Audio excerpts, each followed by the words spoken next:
čujem tutanj iz daljine. Drž se, Srbijo, mnogo si se osilio, zemni sudio. Utrnuće i tvoj plamen, već mu bledi sjaj, prevrtljiva istorija, sve mu vidi kraj. Skorena ti krv na šapi zveri prokleta, pa bi da je spereš novom suzom kosmeta, da prekineš spasonosnu molitvu i post i naoštriš otupeli zub o srpsku kost. Od istoka doleteće beli orlovi, gavran s juga stari zločin da ne ponovi, krvavo će perje labu vodu mutiti, 3 jastreba srpska tad će let udružiti. Molitve će Nikolaju da se usliše, Srbi će se obožiti kad im kidiše belosvetska legija zla na zaveti krst, stopljen verom praotaca u jedan troprst. Slobodarsko seme pašće na tlo presveto i u grudi vratit ćete srce oteto, nebom zemljom odlegaće poj liturgije, zanavek će vaskrsnuti duša Srbije. Za svoju prvu zbirku pjesama Na pragu stvarnosti Ognjen Kandić kaže da je riječ o svojevrsnom zapisu duše. Od kako znam za sebe, ja sam sve te svoje nedoumice, strahove, sumnje, radosti, ushićenja i tako dalje, radije češće ispovijedao hartiji nego li ljudima i mislim da me upravo to preispitivanje sebe zapravo izvelo na ovaj filozofsko-poetski put kojim danas koračam.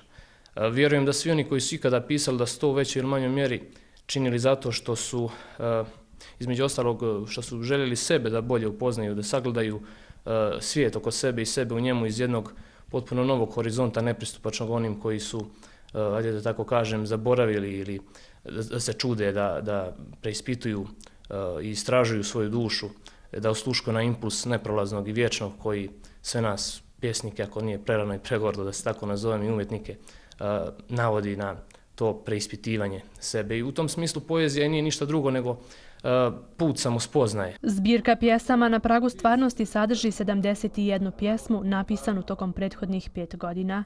Pjesme su podijeljene u 6 tematskih cjelina koje su poetskim koncem povezane u jednu cjelinu. Čitava zbirka je, dakle, iako se tematski obrađuje razne oblasti našeg života i ispričala jednu zaokruženu priču koja se tiče svih nas, priču o onim opštečovečanskim univerzalnim temama, o ljepoti koje sam ja, sačinio u jednom metafizičkom smislu, tako, koje sam ja i posvetio ovu zbirku, ljepoti života u svim njenim obličima, fazama,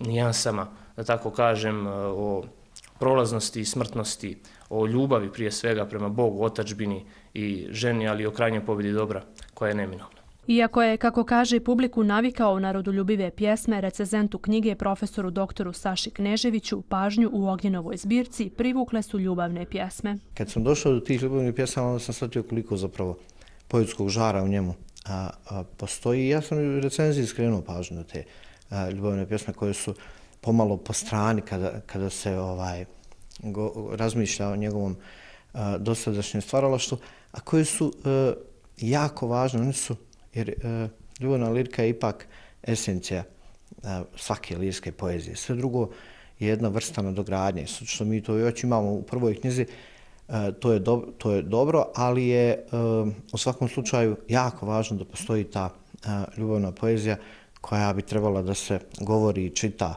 u nekim lijepim prilikama. Poseban utisak na književnika Gorana Vračara ostavio je Ognjenov talenat za recitaciju, što, kako kaže, nije toliko česta pojava da pjesnici imaju dara za recitaciju svojih pjesama. Ima nevjerovatan osjećaj za ritam, što je jako bitno za rimovanu poeziju. Piše rimovanu poeziju koja inače preferijam. Kad bi se pjesnici pisali samo rimovanu poeziju, mislim da 90% današnjih knjiga koje se objavljuju ne bi postojale. Zato treba poseban talenat, zato treba poseban dar i za ritam i za igranje s riječima. Raspolaže jednim pozamašnim vokabularom.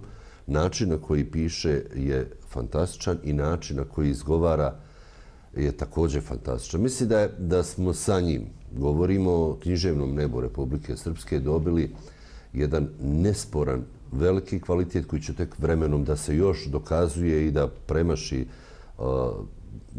Moja su očekivanja za njega velika, ali sam siguran čak i da će ih premašiti. Ognjen je svoju zbirku Na pragu stvarnosti promovisao u Palama. Plan je da u narednom periodu promocija bude upriličena u nekoliko opština u Srpskoj. U pripremi je i roman Prvenac koji bi uskoro trebao da bude završen.